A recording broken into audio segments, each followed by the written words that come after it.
procédures de vente à l'État et de problèmes également avec les assurances qui refusent soit d'indemniser, soit qui enjoignent les personnes de ne pas utiliser les indemnisations pour réhabiliter leur maison, ce qui est totalement illégal. Donc l'idée là, c'est de rétablir un état de droit. Alors hier, le préfet de Charente-Maritime a fait un bilan 3 mois après la tempête. Je vous propose de regarder ce reportage. Il est signé Valérie Prétot et Pierre Lahaye.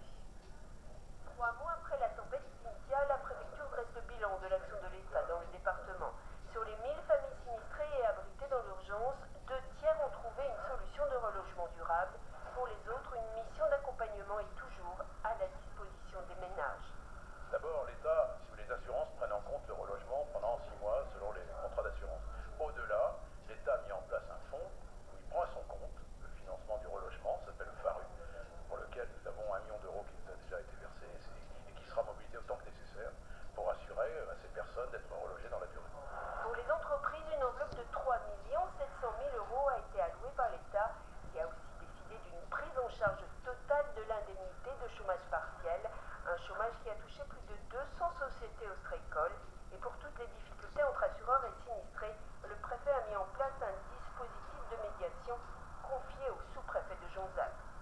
Les gens peuvent appeler la cellule, le numéro vert ici de la préfecture, et ensuite, sur la demande, donc elle est retournée. Ce que je signalerai également, c'est que les compagnies d'assurance ont versé très rapidement des acomptes et aucun dossier n'est bloqué en tant que direction.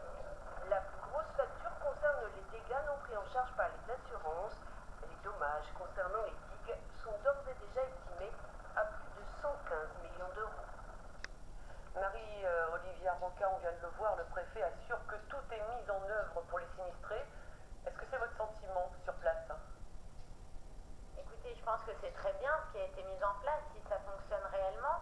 La question est de savoir ce que la préfecture n'a pas fait ou a mal fait au début. Le délégué envoyé par la préfecture ce matin au tribunal a eu beaucoup de mal à cacher son embarras face aux questions du juge. Quand un juge lui dit est-ce qu'on ne serait pas allé trop vite dans cette affaire, c'est quand même un problème. Et quand le juge également lui demande sur quel texte de loi se base le zonage, ce délégué n'a aucune réponse. Donc je trouve très bien qu'aujourd'hui la préfecture mette des choses en place pour le relogement, mais il faut que ce soit du relogement temporaire et que les gens puissent rentrer chez eux pour ceux qui le souhaitent.